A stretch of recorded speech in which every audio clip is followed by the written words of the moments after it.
Hi hello ನಮಸ್ಕಾರ ಎಲ್ರಿಗೂ welcome back to Vedu blogs Kannada. ಎಲ್ಲರೂ ಹೇಗಿದ್ದೀರಾ? ಐ ಹೋಪ್ ಎಲ್ಲರೂ ಚೆನ್ನಾಗಿದ್ದೀರಾ ಅಂದ್ಕೊಂಡಿದ್ದೀನಿ. ಹಾಗೆ ನಾನು ಕೂಡ ಚೆನ್ನಾಗಿದ್ದೀನಿ. ಇದು ಬಂದು ಶನಿವಾರ ಸಂಜೆ, ಅದೇ ಯುಗಾದಿ ಹಿಂದಿನ ದಿವಸ ಸಂಜೆ ಎಲ್ಲ ಕ್ಲೀನಾಗಿತ್ತಲ್ಲ, ಬಚ್ಚಲ ಮನೆ ಒಂದು ಕ್ಲೀನ್ ಮಾಡ್ಕೊಬೇಕಾಗಿತ್ತು, ಟಾಯ್ಲೆಟ್ ಎಲ್ಲ ಕ್ಲೀನ್ ಮಾಡ್ಕೊಬೇಕಾಗಿತ್ತು, ಹಾಗೆ ದೇವ್ರ ಮನೆ ಕ್ಲೀನ್ ಮಾಡ್ಕೊಬೇಕಿತ್ತಲ್ಲ. ಸೊ ಅದಕ್ಕೆ ಫಸ್ಟ್ ಇವಾಗ ಬಚ್ಚಲ ಮನೆಯೇ ಕ್ಲೀನ್ ಮಾಡ್ಕೊಂಡು ಬರ್ತಾಯಿದ್ದೀನಿ. ಇದನ್ನು ಇವಾಗೆಲ್ಲ ಇದೆಲ್ಲ ಕ್ಲೀನ್ ಮಾಡಿಕೊಂಡ್ರೆ ಆಮೇಲೆ ದೇವ್ರ ಸಾಮಾನೆಲ್ಲ ತೊಳೆದ್ಬಿಟ್ಟು ಇಟ್ಬಿಟ್ರೆ ಅದು ಮುಗಿಯುತ್ತೆ. ಬೆಳಗ್ಗೆ ಎದ್ದು ಕುಂಕುಮ ಎಲ್ಲ ಇಟ್ಕೊಂಡು ಪೂಜೆ ಮಾಡ್ಕೊಳ್ಳೋಕ್ಕೆ ಬೇಗನೆ ಎದ್ದು ಪೂಜೆ ಮಾಡೋದಕ್ಕೆ ಸರಿ ಹೋಗುತ್ತೆ. ಮೊನ್ನೆ 3 ಡೇಸಿಂದ ನಾನು ಯಾವಾಗೂ ಕ್ಲೀನಿಂಗ್ ರೊಟೀನೇ ತೋರಿಸ್ತಾ ಇದ್ದೀನಿ. ಇದು ನೋಡಿ, ಇವಾಗ ಬಚ್ಚಲ ಮನೆ ಫುಲ್ ಎಲ್ಲನೂ ಅದೆಲ್ಲ ತೆಗೆದುಬಿಟ್ಟು, ಎಲ್ಲ ಇರೋ ವಸ್ತುಗಳನ್ನೆಲ್ಲ ತೆಗೆದುಬಿಟ್ಟು ಅದರಡೆ ಎಲ್ಲನೂ ತೊಳೆದ್ಬಿಟ್ಟು ವಾಪಸ್ ನಾನು ಅದನ್ನೇ ಅದ್ರ ಜಾಗಕ್ಕೆ ಎಲ್ಲನೂ ಇಡ್ತಾಯಿದ್ದೀನಿ. ಹಬ್ಬ ಅಂತ ಬಂದಿದ್ದಷ್ಟೇ ಎಷ್ಟು ಬರೀ ಕ್ಲೀನಿಂಗೇ ಆಗೋಯ್ತು. ನಾನಂತೂ 2-3 ವೀಡಿಯೋ ಹಾಕ್ಬಿಟ್ಟಿದ್ದೀನಿ ಕ್ಲೀನಿಂಗ್ ವೀಡಿಯೋ ಅಂತಲೇ. ಯಾವ್ಯಾವ್ದು ಏನೇನು ಕ್ಲೀನ್ ಮಾಡ್ತಿರ್ತೀನೋ ಅದನ್ನೆಲ್ಲ ವೀಡಿಯೋ ಮಾಡಿ ಹಾಕ್ತಾಯಿದ್ದೀನಿ.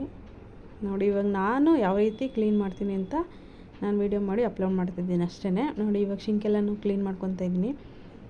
ಶಿಂಕಂತೂ ಅಂದರೆ ವಾರದಲ್ಲಿ ಒಂದು ದಿವಸ ನಾನು ಗುರುವಾರ ಅಂದರೆ ಪೂಜೆ ಮಾಡ್ತೀನಿ ಅಂದರೆ ಹಿಂದಿನ ದಿವಸ ತೊಳಿತೀನಿ, ಇಲ್ಲಾಂದರೆ ಗುರುವಾರ ಬೆಳಗ್ಗಿನ ಜಾವನೇ ಎದ್ದು ತೊಳಿತೀನಿ. ವಾರದಲ್ಲಿ ಒಂದು ದಿವಸ ಅಂತೂ ಶಿಂಕೆಲ್ಲ ಕ್ಲೀನ್ ಮಾಡ್ಕೊತೀನಿ. ಯಾವಾಗೂ ರೆಗ್ಯುಲರಾಗಿ ಏನು ಯಾವಾಗೂ ತೊಳೆಯೋಲ್ಲ, ವಾರದಲ್ಲಿ ಒಂದೇ ದಿವಸನೇ ನಾನು ಕ್ಲೀನ್ ಮಾಡ್ಕೊಳ್ಳೋದು. ನೋಡಿ, ಇವಾಗ ಇದೆಲ್ಲನೂ ಹಬ್ಬ ಇರೋದ್ರಿಂದ ಇದು ಫುಲ್ ಎಲ್ಲನೂ ತೊಳಿತಾ ಇದ್ದೀನಿ, ಇಲ್ಲಾಂದರೆ ಯಾವಾಗಾರು ಗಲೀಜಾದಾಗ ಅಷ್ಟೇ ತೊಳಿತೀನಿ. ಇವಾಗ ಎಲ್ಲ ಕಡೆ ನೀರೆಲ್ಲ ಹಾಕ್ಬಿಟ್ಟು ಸ್ವಲ್ಪ ಏನಾರು ಗಲೀಜಿತ್ತು ಅಂದರೆ ಏನಾರು ಆ ಜಾಗಕ್ಕೆ ಸ್ವಲ್ಪ ಇದೆಲ್ಲ ಸ್ಟೀಲ್ನರ್ ಇರುತ್ತಲ್ಲ ಅದನ್ನೆಲ್ಲ ಹಾಕ್ಬಿಟ್ಟು ಉಜ್ತೀನಿ. ಗಲೀಜಿಲ್ಲ ಅಂದರೆ ನೀರು ಹಾಕ್ಬಿಟ್ಟು ಹಂಗೆ ಕೈಯಲ್ಲಿ ವಾಶ್ ಮಾಡ್ತೀನಿ ಅಷ್ಟೇ. ನೋಡಿ, ಇವಾಗ ಸ್ವಲ್ಪ ಸ್ಟೀಲ್ನರ್ ತೊಗೊಂಡು ಹಂಗೆ ಉಜ್ತಾ ಇದ್ದೀನಿ. ಎಲೆ ಅದು ಗಲೀಜಿದ್ರೆ ಜಾಸ್ತಿ ಒತ್ತಿ ಉಜ್ತೀನಿ, ಇಲ್ಲಾಂದರೆ ನಾರ್ಮಲಾಗಿ ಮಾಮೂಲಿ ಉಜ್ಕೊಂಡು ಹೋಗ್ತೀನಿ ಅಷ್ಟೇ. ಏನು ಅಷ್ಟೇನು ಗಲೀಜು ಆಗಿರಲಿಲ್ಲ. ಅಂದರೆ ವಾರದಲ್ಲಿ ಒಂದು ಸಲ ತೊಳಿತೀನಲ್ಲ, ಫುಲ್ ಗೋಡೆ ಏನು ತೊಳೆಯೋದಿಲ್ಲ, ಕೆಳಗಡೆ ಇದ್ರ ಹತ್ರ ಎಲ್ಲ ತೊಳಿತಿದ್ದೆ. ಇವತ್ತು ಎಲ್ಲ ಹಬ್ಬ ಇರೋದ್ರಿಂದ ಎಲ್ಲ ಕ್ಲೀನ್ ಮಾಡ್ಕೊಳ್ಳೋಣ ಅಂತ ಆಲ್ಮೋಸ್ಟ್ ಎಲ್ಲ ಕ್ಲೀನ್ ಮಾಡ್ತಾಯಿದ್ದೀನಿ. ಇವಾಗ ನೋಡಿ, ಇದು ಕೆಳಗಡೆ ಇದೆಲ್ಲ ಡೊಮೆಕ್ಸ್ ಎಲ್ಲ ಹಾಕ್ಬಿಟ್ಟು ಉಜ್ತಾ ಇದ್ದೀನಿ ಪರ್ಕೆಯಲ್ಲಿ. ನಾನು ನಾರ್ಮಲಾಗಿ ಹಿಂಗೆ ಮಾಡೋದು, ವೀಡಿಯೋ ಮಾಡ್ತಿದ್ದಾರೆ ಅಂದ್ಬಿಟ್ಟು ಬೇರೆ ಥರ ಮಾಡೋದು ಅದೆಲ್ಲ ಏನೂ ಮಾಡೋದಕ್ಕೆ ಹೋಗೋದಿಲ್ಲ. ನಾರ್ಮಲಾಗಿ ನಾನು ರೆಗ್ಯುಲರಾಗಿ ನಮ್ಮ ಮನೇಲಿ ಹಿಂಗೆ ಕೆಲಸ ಮಾಡೋದು. ನಾನು ಹೆಂಗೆ ಮಾಡ್ತೀನೋ ಅದೇ ಥರ ಮಾಡ್ತೀನಿ. ವೀಡಿಯೋಗೋಸ್ಕರ ಚೇಂಜ್ ಮಾಡಿಕೊಂಡು ಇದೆಲ್ಲ ಮಾಡ್ಕೊಂಡು ನಾನು ಮಾಡೋಕ್ಕೆ ಹೋಗೋದಿಲ್ಲ. ಯಾರು ಏನಾದರೂ ಅಂದ್ಕೊಳ್ಳಿ, ನಾನು ಹೆಂಗೆ ಮಾಡ್ತೀನೋ ಅದೇ ಥರನೇ ತೋರಿಸ್ತಾ ಇದ್ದೀನಿ ಅಷ್ಟೇ. ಅದರಲ್ಲಿ ಏನಾದರೂ ಮಿಸ್ಟೇಕ್ಸ್ ಇದ್ದರೆ ಕ್ಷಮೆ ಇರಲಿ. ನೋಡಿ, ಇವಾಗ ದೇವ್ರ ಮನೆ ಅದೆಲ್ಲನೂ ಕ್ಲೀನ್ ಮಾಡಿಕೊಂಡೆ. ಆಮೇಲೆ ಟಾಯ್ಲೆಟೆಲ್ಲ ತೊಳೆದ್ಬಿಟ್ಟು ಬಂದೆ, ಅದನ್ನೆಲ್ಲ ನಾನು ವೀಡಿಯೋ ಮಾಡೋಕ್ಕೆ ಹೋಗಲಿಲ್ಲ. ಅದೆಲ್ಲ ತೊಳೆದ್ಬಿಟ್ಟು ಇವಾಗ ದೇವ್ರ ಮನೆಯದೆಲ್ಲ ಹೂವು ಎಲ್ಲ ತೆಗಿತಾ ಇದ್ದೀನಿ. ಎಲ್ಲ ದೇವ್ರ ಮನೆ ಎಲ್ಲ ಕ್ಲೀನ್ ಮಾಡಿಕೊಂಡು ಎಲ್ಲ ದೇವ್ರ ಸಾಮಾನೆಲ್ಲ ತೊಳ್ಕೊಂಬಿಟ್ಟಿದ್ದೀನಿ ಅಷ್ಟೇ. ನಾಳೆ ಎದ್ದುಬಿಟ್ಟು ಬೆಳಗ್ಗೆನೇ ಎಲ್ಲ ಕುಂಕುಮ ಎಲ್ಲ ಇಟ್ಬಿಟ್ಟು ಮಾಮೂಲಿ ಹೂವು ಹಾಕಿ ಪೂಜೆ ಮಾಡ್ತೀನಿ ಅಷ್ಟೇ. ಇವಾಗ ಸದ್ಯಕ್ಕೆ ದೇವ್ರ ಮನೆ ಎಲ್ಲನೂ ಕ್ಲೀನ್ ಮಾಡ್ಕೊಬೇಕಲ್ಲ, ಫುಲ್ ಎಲ್ಲ ಗೋಡೆ ಎಲ್ಲ ಒರೆಸ್ಕೊಬೇಕು. ಅದಕ್ಕೆ ಇವಾಗಲೇ ಎಲ್ಲ ಕ್ಲೀನ್ ಮಾಡ್ಕೊತಾ ಇದ್ದೀನಿ. ನೈಟ್ ಇನ್ನೂ ತೋರಣ ಕಟ್ಟೋದು ಅದೆಲ್ಲ ಇರುತ್ತೆ, ಮತ್ತು ಎಲ್ಲ ಕ್ಲೀನ್ ಮಾಡಿಕೊಂಡು ಮತ್ತು ಊಟ ಎಲ್ಲ ಮುಗಿಸಿ ತಿರುಗಿ ಬೆಳಗಿನ ಜಾವನ ಎದ್ದೇಳಬೇಕಲ್ಲ ಪೂಜೆ ಮಾಡೋದಕ್ಕೆ. ಅದಕ್ಕೆ ಇವಾಗಲೆಲ್ಲ ತೊಳ್ಕೊಂಡು ಎಲ್ಲನೂ ಒರೆಸ್ಕೊತಾ ಇದ್ದೀನಿ. ನೋಡಿ, ದೇವ್ರ ಮನೆ ಕೋಣೆದೆಲ್ಲ ಫುಲ್ಲು ಗೋಡೆಗಳೆಲ್ಲ ಒರೆಸ್ಕೊತಾ ಇದ್ದೀನಿ. ಅದು ನಾನು ಇದು ಕರ್ಪೂರ ಹಚ್ಚೋದ್ರಿಂದ ಮತ್ತು ತುಪ್ಪದ ಬತ್ತಿ ಎಲ್ಲ ಹಚ್ಚೋದ್ರಿಂದ ಮತ್ತು ನೋಡಿ ಈ ಥರ ಎಲ್ಲ ಒಂಥರ ಕಪ್ಪಗೆ ಆಗ್ತಾ ಇರುತ್ತೆ. ಅದಕ್ಕೆ ಅದೆಲ್ಲನೂ ಸುತ್ತ ಎಲ್ಲ ಒರೆಸ್ತೀನಿ. ವೈಟ್ ಟೈಲ್ಸ್ ಅಲ್ವಾ, ಎಲ್ಲ ಫುಲ್ಲು ಕಪ್ಪಗೆ ಆಗ್ತಾಯಿದೆ, ಅದಕ್ಕೇ ಅದನ್ನು ಒರೆಸ್ಕೊತಾ ಇದ್ದೀನಿ. ಡೋರ್ ಏನಾರು ಇವಾಗ ಯಾವಾಗಾರು ನಾನು ಪೂಜೆ ಮಾಡೋಂಗಿಲ್ಲ ಅನ್ನೋ ಟೈಮಲ್ಲಿ 5 ದಿವಸ ಫುಲ್ಲು ದೀಪ ಹಚ್ಬಿಟ್ಟು ಕ್ಲೋಸ್ ಮಾಡಿಬಿಟ್ಟಿರ್ತಾರಲ್ಲ, ಅದಕ್ಕೆ ಎಲ್ಲನೂ ಆ ಥರ ಕಪ್ಪು ಆಗ್ತಿರುತ್ತೆ. ಇಲ್ಲ ಓಪನ್ ಬಿಟ್ಟಿದ್ರೆ ಏನು ಆ ಥರ ಕಪ್ಪಗೆ ಆಗೋದಿಲ್ಲ. ಗೋಡೆ ಎಲ್ಲ ನೋಡಿ ಅದೆಲ್ಲ ಸೈಡೆಲ್ಲ ವಾಲೆಲ್ಲನೂ ಒರೆಸ್ಕೊಂಬಂದೆ. ಒರೆಸ್ಬಿಟ್ಟು ಹಂಗೆ ದೇವ್ರ ಫೋಟೋ, ರಾಯರ ಫೋಟೋ ಎಲ್ಲ ಒರೆಸಿ, ಇನ್ನಿರೋ ಚಿಕ್ಕ ಫೋಟೋ ಇದ್ದಾವೆ ನನ್ನ ಹತ್ರ, ಅವನ್ನೆಲ್ಲನೂ ಒರೆಸಿ ಹಾಗೆ ಎತ್ತಿಟ್ಕೊತೀನಿ. ಆಮೇಲೆ ನಾನು ದೇವ್ರ ಸಾಮಾನೆಲ್ಲ ತೊಳೆದಿಟ್ಕೊತೀನಿ ಅಷ್ಟೇ. ಸಿಕ್ಕಾಪಟ್ಟೆ ಕೆಲಸ ಅಂತೂ ಈ ಮೊನ್ನೆಯಿಂದನೂ ಸುಮಾರು ಲಾಸ್ಟ್ ಭಾನುವಾರ ಎಲ್ಲ ಮನೆಯೆಲ್ಲ ಕ್ಲೀನ್ ಮಾಡ್ಕೊಂಡ್ವಿ. ಮೊನ್ನೆಯಿಂದ ಅಂತೂ ಮಾಡ್ತಾನೇ ಇದ್ದೀನಿ. ಯಾವ ರೀತಿ ಕೆಲಸ ಮಾಡ್ತಿದ್ದೀನಿ ನನಗೆ ಅರ್ಥ ಆಗ್ತಿಲ್ಲ. ಒಟ್ನಲ್ಲಿ ಕೆಲಸ ಅಂತೂ ಮಾಡ್ತಲೇ ಇದ್ದೀನಿ. ಇವಾಗ ನೋಡಿ, ಇದೆಲ್ಲನೂ ಎಲ್ಲ ಫೋಟೋ ಎಲ್ಲ ಒರೆಸಿ ಇದನ್ನು ತಿರುಗೆಲ್ಲ ಎತ್ತಿಟ್ಬಿಟ್ಟು ಅದನ್ನು ಫೋಟೋಗಳೆಲ್ಲ ಮಾಮೂಲಿ ಅದೇ ಜಾಗಕ್ಕೆಲ್ಲ ಎತ್ತಿಟ್ಬಿಟ್ಟು ನೀಟಾಗಿ ಇದು ನೆಲ ಎಲ್ಲ ದೇವ್ರ ಮನೆ ನೆಲ ಎಲ್ಲ ಒರೆಸ್ಕೊಂಡು ಅದೆಲ್ಲ ಕ್ಲೀನ್ ಮಾಡಿ, ಇವಾಗ ಇದು ನಮ್ಮ ಮನೇಲಿ ಇಟ್ಟಿರೋ ದೇವ್ರದ್ದು ವಿಗ್ರಹಗಳಿದ್ದಾವೆ, ಒಂದು 5-6 ವಿಗ್ರಹಗಳಿದ್ದಾವೆ. ಅವನ್ನೆಲ್ಲನೂ ಸೋಪಿನ ನೀರಲ್ಲಿ ಅಂದರೆ ಲಿಕ್ವಿಡ್ ಹಾಕ್ಕೊಂಡಿದ್ದೆ, ರಿನ್ ಲಿಕ್ವಿಡು, ಅದರಲ್ಲಿ ಒಂದು ಸಲ ವಾಶ್ ಮಾಡ್ಕೊತೀನಿ ನೀಟಾಗಿ. ಒಂದು 10 ನಿಮಿಷ ಅದರಲ್ಲೇ ನೆನೆಸಿದ್ದೆ ನೀರಿನ ಇದರಲ್ಲಿ, ಸೋಪಿನ ನೀರಲ್ಲಿ. ಆಮೇಲೆ ಇವಾಗ ಅದರಲ್ಲೇ ಎಲ್ಲ ಉಜ್ಜ್ತಾ ಇದ್ದೀನಿ. ನಾನೇನು ಅಂದರೆ ಇದೆಲ್ಲ ಹಾಕೋದಿಲ್ಲ, ಬ್ರಷಲ್ಲಿ ಹಾಕ್ಬಿಟ್ಟು ತೊಳೆಯೋಕೆ ಹೋಗೋದಿಲ್ಲ. ದೇವ್ರ ವಿಗ್ರಹಗಳು ಬ್ರಷಲ್ಲಿ ಹಾಕಿ ತೊಳಿಬಾರ್ದು ಅಂತ ಹೇಳ್ತಾರೆ. ಅದಕ್ಕೆ ಸೋಪಿನ ನೀರಲ್ಲಿ ನೆನೆ ಹಾಕ್ಬಿಟ್ಟು ಆಮೇಲೆ ಸೋಪಿನ ಇದರಲ್ಲಿ ಲಿಕ್ವಿಡಲ್ಲೇ ಅದು ಇದನ್ನೆಲ್ಲ ಕೈಯಲ್ಲೇ ಉಜ್ಜಿಬಿಟ್ಟು ಹಾಗೆ ತೊಳಿತೀನಿ. ಇವಾಗೆಲ್ಲ ವಿಗ್ರಹಗಳೆಲ್ಲ ನೋಡಿ ಎಲ್ಲ ತೊಳೆದಿಟ್ಕೊತಾ ಇದ್ದೀನಿ. ಎಲ್ಲ ತೊಳೆದಿಟ್ಕೊಂಡು ಇನ್ನು ದೇವ್ರ ಸಾಮಾನುಗಳು ಇದಾವಲ್ಲ, ಬೆಳ್ಳಿ ಸಾಮಾನುಗಳು ಇದಾವಲ್ಲ, ಅವೊಂದು ಸ್ವಲ್ಪ ಕ್ಲೀನ್ ಮಾಡ್ಕೊಬೇಕು. ಅದನ್ನೆಲ್ಲ ಕ್ಲೀನ್ ಮಾಡಿಕೊಂಡ್ರೆ ಹಾಗೆ ಎತ್ತಿಟ್ಬಿಡ್ತೀನಿ ಅಷ್ಟೇ. ಕೆಲಸ ಮಾಡಿ ಒಂದು ಸ್ವಲ್ಪ ಬೆನ್ನು ಬಂದಂಗೆ ಆಗ್ಬಿಟ್ಟಿದೆ. ಇಲ್ಲಾಂದರೆ ಇವತ್ತೇ ಎಲ್ಲ ಇದೆಲ್ಲ ಇಟ್ಕೊತಿದ್ದೆ, ಗಂಧ ಎಲ್ಲ ಇಟ್ಟು ಅರಿಶಿನ ಕುಂಕುಮ ಎಲ್ಲ ಇಡ್ತಿದ್ದೆ ದೇವ್ರಿಗೆ. ಆದರೆ ಆಗ್ತಿಲ್ಲ ಯಾಕೋ. ಅದಕ್ಕೆ ಇವಾಗ ಎಷ್ಟಾಗುತ್ತೋ ಅಷ್ಟು ಮಾಡ್ಕೊಳ್ಳೋಣ ಅಂದ್ಬಿಟ್ಟು ಎಲ್ಲನೂ ದೇವ್ರ ಸಾಮಾನೆಲ್ಲ ತೊಳೆದ್ಬಿಟ್ಟು ಹಂಗೆ ಎತ್ತಿರ್ತೀನಿ. ನಾಳೆ ಬೆಳಗ್ಗೆ ಮಾಡ್ಕೊತೀನಿ. ಇವಾಗ ನೋಡಿ ಎಲ್ಲ ಮಾಮೂಲಿ ನಾನು ನಾರ್ಮಲಾಗಿ ಹೇಳಿದ್ನಲ್ಲ, ಬರೀ ಸ್ವಲ್ಪ ಹುಣಸೆಹಣ್ಣು ಹಾಕ್ತೀನಿ. ಹುಣಸೆಹಣ್ಣು ಹಾಕ್ಬಿಟ್ಟು ಲಿಕ್ವಿಡಲ್ಲಿ ಇಲ್ಲಾಂದರೆ ಸೋಪಲ್ಲಿ ಉಜ್ಜ್ತೀನಿ ಅಷ್ಟೇ, ಬೇರೆ ಏನೂ ಹಾಕೋಕ್ಕೆ ಹೋಗೋದಿಲ್ಲ. ಈ ತಾಮ್ರದಕ್ಕೆ ಉಪ್ಪು ಮತ್ತು ಹುಣಸೆಹಣ್ಣು ಹಾಕ್ತೀನಿ ನೋಡಿ ಅಷ್ಟೇ. ಅದಷ್ಟಕ್ಕೆ ಬೆಳ್ಳಗಾಗುತ್ತೆ, ಚೆನ್ನಾಗಾಗುತ್ತೆ ಅದು. ಇವಾಗ ಹಿತ್ತಾಳೆದಕ್ಕೂ ಅಷ್ಟೇ ಹುಣಸೆಹಣ್ಣು ಹಾಕ್ಬಿಟ್ಟು ಲಿಕ್ವಿಡ್ ಇದು ಸೋಪ್ ಹಾಕ್ಬಿಟ್ಟು ಉಜ್ಜ್ತೀನಿ ಅಷ್ಟೇ, ಕ್ಲೀನಾಗಿ ಹೋಗುತ್ತೆ. ಜಾಸ್ತಿ ಏನು ರಿಸ್ಕ್ ತೊಗೊಂಡೆಲ್ಲ ಮಾಡೋಕ್ಕೆ ಹೋಗೋದಿಲ್ಲ. ಈ ದೇವ್ರ ಸಾಮಾನೆಲ್ಲ ವಾರಕ್ಕೊಂದ್ಸಲ ನಾವು ರೆಗ್ಯುಲರಾಗಿ ವಾರದಲ್ಲಿ ಒಂದು ದಿವಸ ತೊಳಿತೀನಿ. ಅದಕ್ಕೆ ಏನು ಜಾಸ್ತಿ ಏನು ಕೊಳೆ ಆಗಿರೋದಿಲ್ಲ, ಬೇಗನೆ ಕ್ಲೀನ್ ಮಾಡ್ಕೊಂಬಿಟ್ಟೆ ಎಲ್ಲನೂ. ದೇವ್ರ ಸಾಮಾನೆಲ್ಲ ಕ್ಲೀನ್ ಆಯಿತು. ಇವಾಗ ಸಿಂಕೆಲ್ಲ ಕ್ಲೀನ್ ಮಾಡಿಬಿಟ್ಟು ದೇವ್ರ ಮನೆಗೆ ಎಲ್ಲನೂ ಎತ್ತಿಟ್ಬಿಟ್ಟು ದೇವ್ರ ಸಾಮಾನೆಲ್ಲನೂ ಇವಾಗ ಸ್ವಲ್ಪ ಅಡುಗೆ ಮನೆಯದೆಲ್ಲನೂ ಇದೆಲ್ಲ ಕಬೋರ್ಡ್ಗಳೆಲ್ಲನೂ ಒರೆಸ್ಕೊತಾ ಇದ್ದೀನಿ. ಸ್ವಲ್ಪ ಎಣ್ಣೆ ಆದಂಗೆ ಆಗಿತ್ತು. ಅಂದರೆ ನಾನು ಮೊನ್ನೆ ಭಾನುವಾರ ಇದನ್ನ ಕ್ಲೀನ್ ಮಾಡೋವಾಗೆಲ್ಲ ಒರೆಸಿದ್ದೆ ಅಲ್ವಾ, ಆದ್ರೂ ಸ್ವಲ್ಪ ಧೂಳಿದ್ದಂಗೆ ಸ್ವಲ್ಪ ಎಣ್ಣೆ ಥರ ಜಿಡ್ಡಾಗಿತ್ತು. ಅದಕ್ಕೆ ಎಲ್ಲನೂ ತಿರ್ಗಾ ಮತ್ತೆ ಒಂದು ರೌಂಡ್ ಒರೆಸ್ಕೊತಾ ಇದ್ದೀನಿ. ನಾಳೆ ಒಂದು ದಿವಸ ಮುಗಿದ್ರೆ ಆಮೇಲೆ ನಮಗೇನು ಅಷ್ಟೇನು ಅನ್ಸೋದಿಲ್ಲ. ಹಬ್ಬ ಮುಗಿದೋದ್ರೆ ಹಬ್ಬ ಇದೆ ಅಂತ ನಾನೆಲ್ಲನೂ ಕ್ಲೀನ್ ಮಾಡ್ಕೊತಾನೇ ಇದ್ದೀನಿ ನೋಡಿ. ಇವಾಗ ಇವನ್ನೆಲ್ಲನೂ ಗ್ಲಾಸ್ ಹತ್ರ ಎಲ್ಲ ತೆಗೆದ್ಬಿಟ್ಟು ಎಲ್ಲ ವಸ್ತುಗಳನ್ನೆಲ್ಲ ತೆಗೆದ್ಬಿಟ್ಟು ಏನಾದ್ರು ಧೂಳಿತ್ತು ಅಂದರೆ ಅದೆಲ್ಲ ಒರೆಸ್ಕೊಂಡು ತಿರುಗಿ ಮಾಮೂಲಿ ಇದು ಸೋಪಿನ ನೀರಲ್ಲೆಲ್ಲನೂ ಒರೆಸ್ಬಿಡ್ತೀನಿ ಒಂದು ರೌಂಡು. ಇದೆಲ್ಲ ಕಬೋರ್ಡ್ಗಳೆಲ್ಲ ಒರೆಸ್ಕೊಂಡ್ಬಿಟ್ರೆ ಅಡುಗೆ ಮನೆ ಕ್ಲೀನ್ ಆಗುತ್ತೆ. ಅಡುಗೆ ಮನೆ ಕ್ಲೀನ್ ಮಾಡಿ ಸ್ವಲ್ಪ ಅಡುಗೆ ಮಾಡಿಕೊಂಡು ಊಟ ಮಾಡಿಬಿಟ್ಟು ಮಲ್ಕೊಳ್ಳೋದಷ್ಟೇ. ಆಮೇಲೆ ಬೆಳಗಿನ ಜಾವನೇ ಎದ್ದು ಸ್ವಲ್ಪ ಪೂಜೆಗೆ ಎಲ್ಲನೂ ರೆಡಿ ಮಾಡಿಕೊಂಡು ಮಾಮೂಲಿ ತಿರ್ಗಾ ಬೆಳಗ್ಗೆ ಬಾಗಿಲೆಲ್ಲ ತೊಳೆಯೋದು ಎಲ್ಲ ಮಾಮೂಲಿ ರೆಗ್ಯುಲರಾಗಿ ಇದ್ದೇ ಇರುತ್ತೆ. ತಿರ್ಗಾ ಬೆಳಗ್ಗೆನೂ ಕೆಲಸನೇ. ಇವಾಗ ನೋಡಿ ಇದೆಲ್ಲನೂ ಒರೆಸ್ಕೊತಾ ಇದ್ದೀನಿ. ಇವಾಗ ನನ್ನ ತಂಗಿ ಮಗಳು ಅವ್ರ ಗಂಡನ ಅವಳು ಹೋಗ್ತಾಳೆ, ಅವ್ರ ಗಂಡ ನನ್ನ ತಂಗಿ ಗಂಡ ಮತ್ತು ನನ್ನ ತಂಗಿ ಇಬ್ಬರು ಬಂದಿದ್ದರು. ಅವಳನ್ನ ಕರ್ಕೊಂಡು ಹೋಗ್ತೀನಿ ಅಂತ ಬಂದಿದ್ದಾರೆ.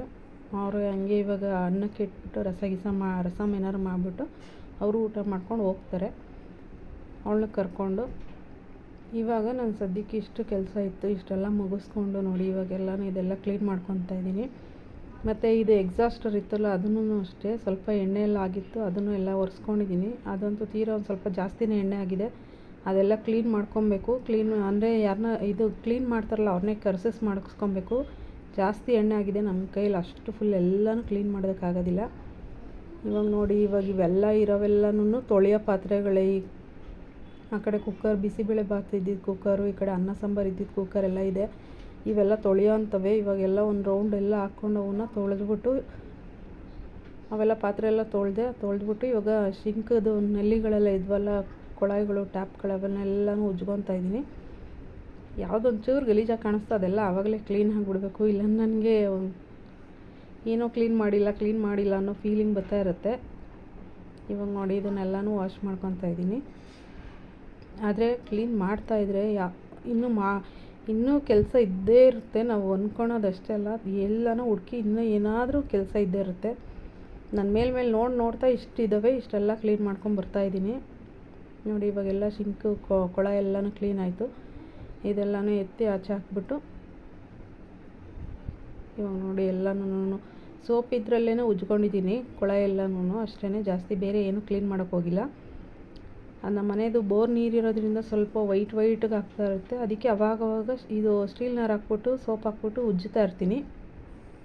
ಇವಾಗೇನು ಅಷ್ಟೇನು ಕೊಳೆ ಆಗಿರಲ್ಲ, ಸುಮ್ಮನೆ ಹಂಗೆ ಕ್ಲೀನ್ ಮಾಡ್ಕೊಬೇಕಿತ್ತಲ್ಲ, ಅದಕ್ಕೆ ಕೊಳೆ ಎಲ್ಲ ಹಾಕಿ ಇದು ಸೋಪೆಲ್ಲ ಹಾಕ್ಬಿಟ್ಟು ಚೆನ್ನಾಗಿ ಕ್ಲೀನ್ ಮಾಡ್ಕೊಂಡಿದ್ದೀನಿ. ಎಲ್ಲ ಕೆಲಸ ಆಯಿತು. ಕಸ ಎಲ್ಲ ಗುಡಿಸ್ದೆ, ತಿರ್ಗಾ ಪಾತ್ರೆ ಎಲ್ಲ ಇತ್ತಲ್ಲ ಅವೆಲ್ಲ ತೊಳೆದು ಎಲ್ಲ ಕ್ಲೀನ್ ಮಾಡಿ ಈಗ ಬಂದು ಒಂದು ಸ್ವಲ್ಪ ಹೊತ್ತು ಗೋಬಿ ಮಂಚೂರಿ ತೊಗೊಂಬ ಅಂತ ಹೇಳಿದ್ದೆ. ನನ್ನ ತಂಗಿ ಮಗಳು ಇದ್ಲಲ್ವ, ನಾನು ಅವನು 3 ಜನ ಕುತ್ಕೊಂಡು ತಿಂತಾಯಿದ್ದೀವಿ. ಎಲ್ಲ ಕೆಲಸ ಮುಗ್ದಿತ್ತು ಅಂದ್ಬಿಟ್ಟು ಒಂದು ರೆಸ್ಟ್ ತಗೊಳ್ಳೋ ಥರ ಒಂದು ಸ್ವಲ್ಪ ಟಿ ವಿ ನೋಡಿಕೊಂಡು ಗೋಬಿ ಮಂಚೂರಿ ತಿನ್ಕೊಂಡು ಕೂತಿದ್ದೀವಿ 3 ಜನನು. ಇನ್ನು ಅವಳು ಸ್ನಾನ ಮಾಡಿಲ್ಲ, ಅವಳಿಗೂ ಸ್ನಾನ ಎಲ್ಲ ಮಾಡಿಸ್ಬೇಕು. ಅಷ್ಟರಲ್ಲಿ ಇವಾಗ ನಾವು ತಿಂದಾದಮೇಲೆ ಅವ್ರ ಅಪ್ಪ ಅಮ್ಮ ಬಂದರು. ಅವ್ರಿಗೊಂದು ಪ್ಲೇಟ್ ಆಮೇಲೆ ತೊಗೊಂಬಂದು ಕೊಟ್ಟಿದ್ದಾರೆ. ಇವಾಗ ನೋಡಿ ನಾವು 3 ಜನ ಕೂತ್ಕೊಂಡು ತಿಂತಾಯಿದ್ದೀವಿ. ಇನ್ನು ಇವತ್ತು ಇವಳು ಹೋಗ್ತಾಳೆ, ನಾಳೆ ನೋಡೋಣ ಆದರೆ ಬರ್ತಾಳೋ ಇಲ್ವೋ. ಅವ್ರ ಮನೆಗೆ ಹಬ್ಬ ಮಾಡ್ತೀವಿ ಅಂತ ಹೇಳಿದ್ರು, ಗೊತ್ತಿಲ್ಲ ಏನು ಮಾಡ್ತಾರೆ ಅಂತ. ಅವರು ಆಮೇಲೆ ಬಂದಮೇಲೆ ಅವ್ರಿಗೆ ಗೋಬಿ ಮಂಚೂರಿ ಎಲ್ಲ ತೊಗೊಂಬಂದು ಕೊಟ್ಟು ಅವ್ರು ತಿನ್ಕೊಂಡು ಕೂತಿದ್ರು. ಸ್ವಲ್ಪ ಹೊತ್ತು ಚೊಕೊಬಾರ ಎಲ್ಲ ಆಡ್ಕೊಂಡು ಕೂತಿದ್ರು. ಇವಾಗ ನೋಡಿ ನಾನು ರಸಮ್ ಮಾಡ್ಕೊತಾ ಇದ್ದೀನಿ. ರಸಮ್ ನಾನು ಆಲ್ರೆಡಿ ವೀಡಿಯೋದಲ್ಲೆಲ್ಲ ಒಂದು ವೀಡಿಯೋದಲ್ಲಿ ತೋರಿಸಿದ್ದೀನಿ. ಅದಕ್ಕೆ ನಾನೇನು ಅಷ್ಟೊಂದು ಡೀಪಾಗಿ ಏನು ತೋರ್ಸೋಕೆ ಹೋಗ್ತಾಯಿಲ್ಲ. ಮಾಮೂಲಿ ಆ ಕಡೆ ಟೊಮೆಟೊ ಎಲ್ಲ ಬೇಯಕ್ಕೆ ಇಟ್ಟಿದ್ದೀನಿ. ಟೊಮೆಟೊನು ಹುಣಸೆಹಣ್ಣು, ಈ ಕಡೆ ಜೀರಿಗೆ ಮತ್ತು ಮೆಣಸನ್ನ ಹುರ್ಕೊಂಡು ಅದನ್ನು ಕುಟ್ಟಿಟ್ಕೊಂಡಿದ್ದೀನಿ. ಇವಾಗ ಟೊಮೆಟೊ ಬೇಯಿಸಿದ್ನಲ್ಲ ಅದನ್ನು ಹಂಗೇ ಚೆನ್ನಾಗಿ ಇದು ಮಾಡ್ಕೊತಾ ಇದ್ದೀನಿ, ಕಿವುಚ್ಕೊತಿದ್ದೀನಿ. ಸ್ವಲ್ಪ ಬಿಸಿ ಇತ್ತು, ಅದಕ್ಕೆ ನೀರು ಹಾಕ್ಕೊಂಡು ಕಿವುಚ್ಕೊತಾ ಇದ್ದೀನಿ. ಆಮೇಲೆ ಎಕ್ಸ್ಟ್ರಾ ಇರುತ್ತಲ್ಲ ಅದನ್ನೆಲ್ಲ ತೆಗೆದು ಎಸ್ಬಿಟ್ಟು ಇನ್ನು ಮಿಕ್ಕಿದ್ದು ನಾನು ಬೆಳ್ಳುಳ್ಳಿ ಎಲ್ಲನೂ ಆಲ್ರೆಡಿ ಎಲ್ಲ ಎತ್ತಿ ಇಟ್ಕೊಂಡಿದ್ದೀನಿ, ಬಿಡಿಸಿಟ್ಕೊಂಡಿದ್ದೀನಿ. ಅದೆಲ್ಲ ಹಾಕ್ಬಿಟ್ಟು ಕಿವುಚಿದ್ರೆ ರಸಮ್ ನಾನು ಈ ಥರ ರಸಮ್ ಮಾಡೋದು ನೋಡಿ. ಇವಾಗ ಅದೆಲ್ಲ ಕಿವುಚಿಟ್ಟಿದ್ದೀನಲ್ಲ, ಅದಕ್ಕೆ ಇವಾಗ ಒಣಮೆಣ್ಸಿನ್ಕಾಯಿ ಹಾಕೋತಾ ಇದ್ದೀನಿ ಮತ್ತು ಬೆಳ್ಳುಳ್ಳಿ ಕುಟ್ಟಿಟ್ಕೊಂಡಿದ್ದೀನಿ ಅದನ್ನು, ಮತ್ತು ಕರಿಬೇವಿನ ಸೊಪ್ಪು, ಸ್ವಲ್ಪ ಕೊತ್ತಂಬರಿ ಸೊಪ್ಪು ಇಷ್ಟು ಹಾಕ್ಕೊತಾ ಇದ್ದೀನಿ. ಇಷ್ಟು ಹಾಕ್ಕೊಂಡು ಆಮೇಲೆ ಜೀರಿಗೆ ಮತ್ತು ಮೆಣಸನ್ನ ಹುರಿದಿಟ್ಕೊಂಡಿದ್ನಲ್ಲ ಅದನ್ನು ಹುರಿದಿಟ್ಕೊಂಡು ಪುಡಿ ಮಾಡ್ಕೊಂಡಿದ್ದೆ, ಕಲ್ಲಲ್ಲಿ ಕುಟ್ಟಿ ಪುಡಿ ಮಾಡ್ಕೊಂಡಿದ್ದೀನಿ. ಅದನ್ನು ಹಾಕ್ಬಿಟ್ಟು ಇವಾಗ ನಾನು ಅದೇ ಟೊಮೆಟೊ ಮತ್ತು ಹುಣಸೆಹಣ್ಣಿಂದು ಬೇಯಿಸಿ ಇಟ್ಕೊಂಡಿದ್ದೆನಲ್ಲ, ಬಿಸಿ ಇತ್ತು ಅಂದ್ಬಿಟ್ಟು ಈ ತಣ್ಣೀರಲ್ಲಿ ಕಿವುಚಿದ್ದೆ. ಇವಾಗ ಅದನ್ನು ಹಾಕ್ಕೊಂಡು ಚೆನ್ನಾಗಿ ಕಿವುಚ್ಕೊತಾ ಇದ್ದೀನಿ. ಇದು ನಾರ್ಮಲ್ ರಸಮ್, ನಾನು ಈ ಥರ ಮಾಡೋದು. ಆಮೇಲೆ ಇವಾಗ ನೋಡಿ ಇನ್ನೊಂದು ಕಡೆ ಪಾತ್ರೆ ಇಟ್ಕೊಂಡು ಸ್ವಲ್ಪ ಎಣ್ಣೆ ಹಾಕ್ಕೊಂಡು ಸಾಸಿವೆ ಹಾಕ್ಕೊತಾ ಇದ್ದೀನಿ. ಸಾಸಿವೆ ಹಾಕ್ಕೊಂಡು ಇವಾಗ ನಾನೆಲ್ಲ ಕಿವುಚಿಟ್ಕೊಂಡಿದ್ನಲ್ಲ ನೀರು ಅದನ್ನು ಹಾಕ್ಕೊತೀನಿ. ಸ್ವಲ್ಪ ಜೀರಿಗೆ ಹಾಕ್ಕೊತಿದ್ದೀನಿ ಫ್ಲೇವರ್ ಬರಲಿ ಅಂತ. ಇವಾಗ ನೋಡಿ ನಾನು ಕಿವುಚಿಟ್ಕೊಂಡಿದ್ದು ಅಷ್ಟು ಈಸಿಯಾಗಿ ಮಾಡೋ ರಸಮ್ ಈ ಥರನೂ ತೋರಿಸ್ತಾ ಇರೋದು. ಇಲ್ಲಾಂದರೆ ನೀವು ಇದು ಎಣ್ಣೆ ಮತ್ತು ಸಾಸಿವೆ ಹಾಕ್ಕೊಂಡು ಬೆಳ್ಳುಳ್ಳಿನೂ ಕುಟ್ಟಾಕಿರ್ತಿರಲ್ಲ ಅದನ್ನು ಹಾಕ್ಕೊಂಡು ಒಣಮೆಣ್ಸಿನ್ಕಾಯಿ ಹಾಕ್ಕೊಂಡು ಆಮೇಲೆ ಈ ನೀರು ಟೊಮೆಟೊ ಎಲ್ಲ ಹಾಕ್ಬಿಟ್ಟು ನೀರು ಹಾಕ್ಬಿಟ್ಟು ಕುದಿಸೋರು ಇರ್ತಾರೆ, ಆ ಥರ ರಸಮ್ ಬೇರೆ. ಇದು ನಾರ್ಮಲಾಗಿ ನಾನು ಇದು ಈಸಿಯಾಗಲಿ ಅಂದ್ಬಿಟ್ಟು ಈ ಥರ ರಸಮ್ ಮಾಡ್ತೀನಿ. ಇವಾಗ ನೋಡಿ ಸ್ವಲ್ಪ ಅರಿಶಿನ ಪುಡಿ ಹಾಕ್ಬಿಟ್ಟು ಸ್ವಲ್ಪ ರುಚಿಗೆ ತಕ್ಕಷ್ಟು ಉಪ್ಪು ಹಾಕ್ಬಿಟ್ಟು ಕುದಿಯೋಕ್ಕೆ ಬಿಟ್ಟಿದ್ದೀನಿ. ರಸಮ್ ಆಯಿತು, ರೆಡಿ ಆಯಿತು. ಇನ್ನೊಂದು ಕಡೆ ಒಂದು ಸ್ವಲ್ಪ ಅನ್ನಕ್ಕೆ ಇಟ್ಕೊಂಡ್ಬಿಡ್ತೀನಿ, ಬೇರೆ ಏನೂ ಮಾಡ್ತಾಯಿಲ್ಲ. ಒಂದು ಸ್ವಲ್ಪ ಪುಳಿಯೋಗರೆ ಗೊಜ್ಜು ಮಾಡ್ಕೊಂಬಂದಿದ್ಲು ನನ್ನ ತಂಗಿ, ಅದಕ್ಕೆ ಸ್ವಲ್ಪ ಒಗ್ಗರಣೆ ಹಾಕಿದ್ರೆ ಪುಳಿಯೋಗರೆನೂ ರೆಡಿ ಆಗುತ್ತೆ. ಪುಳಿಯೋಗರೆನೂ ಮತ್ತು ಅನ್ನ ರಸಮ್ ತಿಂತಾಯಿದ್ದೀವಿ ಊಟಕ್ಕೆ ಇವತ್ತು. ನಾನು ಬೇರೆ ಏನೂ ಜಾಸ್ತಿ ಮಾಡೋಕ್ಕೋಗಿಲ್ಲ, ಇನ್ನೂ ಕೆಲಸ ಇದೆ. ಇವಾಗೆಲ್ಲ ಊಟ ಎಲ್ಲ ಮುಗಿಸಿ ಸ್ವಲ್ಪ ತೋರಣ ಎಲ್ಲ ಕಟ್ಟಬೇಕು, ಬಾಗಿಲಿಗೆ ತೋರಣ ಕಟ್ಟಿ ಬಾಗಿಲೆಲ್ಲ ತೊಳಿಬೇಕು, ಮೆಟ್ಲುಗಳೆಲ್ಲ ತೊಳಿಬೇಕು. ತೊಳೆದ್ಬಿಟ್ಟು ಬೆಳಗ್ಗೆ ರಂಗೋಲಿ ಹಾಕೋಣ ಅಂತ ಅಂದ್ಕೊಂಡಿದ್ದೀನಿ. ಇವಾಗ ನೋಡಿ ಇನ್ನೊಂದು ಕಡೆ ಪುಳಿಯೋಗರೆ ಗೊಜ್ಜು ಮಾಡಿದ್ಲು, ನಾನು ಇವಾಗ ಅದಕ್ಕೆ ಕಡಲೆಬೇಳೆ ಎಲ್ಲ ಹಾಕ್ಬಿಟ್ಟು ಒಗ್ಗರಣೆ ಕೊಡ್ತಿದ್ದೀನಿ ಅಷ್ಟೇ. ಗೊಜ್ಜಂತೂ ರೆಡಿ ಮಾಡ್ಕೊಂಬಂದಿದ್ಲು, ಅದಕ್ಕೆ ಒಗ್ಗರಣೆ ಅಷ್ಟೇ ಮಾಡ್ತಿರೋದು. ಈ ವ್ಲಾಗ್ ಇಲ್ಲಿಗೆ ಎಂಡ್ ಮಾಡ್ತೀನಿ. ಇಷ್ಟ ಆದರೆ ಲೈಕ್ ಮಾಡಿ, ಶೇರ್ ಮಾಡಿ, ಕಮೆಂಟ್ ಮಾಡಿ. ಏನಾದ್ರು ಮಿಸ್ಟೇಕ್ಸ್ ಇದ್ದರೆ ದಯವಿಟ್ಟು ಹೇಳಿ. ನೋಡಿ ಇವಾಗ ಇಷ್ಟೂ ಒಗ್ಗರಣೆ ಹಾಕ್ಕೊಂಡಿದ್ದೀನಿ. ಇದಕ್ಕೆ ಅವಳು ಮಾಡ್ಕೊಂಬಂದಿದ್ದು ಗೊಜ್ಜನ್ನ ಒಗ್ಗರಣೆ ಕೊಟ್ಕೊತಾ ಇದ್ದೀನಿ ಅಷ್ಟೇ. ಅವಳು ಅದಕ್ಕೇನೂ ಹಾಕಿರಲಿಲ್ಲ, ಇದು ಕಡಲೆಬೇಳೆ ಉದ್ದಿನಬೇಳೆ ಎಲ್ಲನೂ ಹಾಕ್ಬೇಡ ಅಂತ ಹೇಳಿದ್ದೆ, ನಾನೇ ಹಾಕ್ಕೊತೀನಿ ಅಂತ. ಅದಕ್ಕೆ ನಾನಿವಾಗ ಅದಕ್ಕೆ ಮಿಕ್ಸ್ ಮಾಡ್ಕೊತಾ ಇದ್ದೀನಿ. ರಾತ್ರಿ ಊಟಕ್ಕೆ ಪುಳಿಯೋಗರೆ ತಿನ್ನಬೇಕು ಅನ್ನಿಸ್ತು, ಅದಕ್ಕೆ ಮಾಡ್ಕೊತಾ ಇದ್ದೀನಿ. ಪುಳಿಯೋಗರೆನೂ ರಸಮ್ ಅಷ್ಟೇ ಊಟ ಇವತ್ತು. ನೋಡಿ ಇವಾಗ ಇದೆಲ್ಲನೂ ರೆಡಿ ಆಯಿತು. ಜಾಸ್ತಿ ಏನು ಬೇಯಿಸೋಕೆ ಹೋಗ್ತಾಯಿಲ್ಲ. ಅವಳು ಎಲ್ಲ ಮಾಡ್ಕೊಂಡು ಬಂದಿದ್ದಾಳಲ್ಲ, ಸುಮ್ಮನೆ ಒಗ್ಗರಣೆ ಕೊಡ್ತಾ ಇರೋದು ಅಷ್ಟೇ ಇದು. Thank you.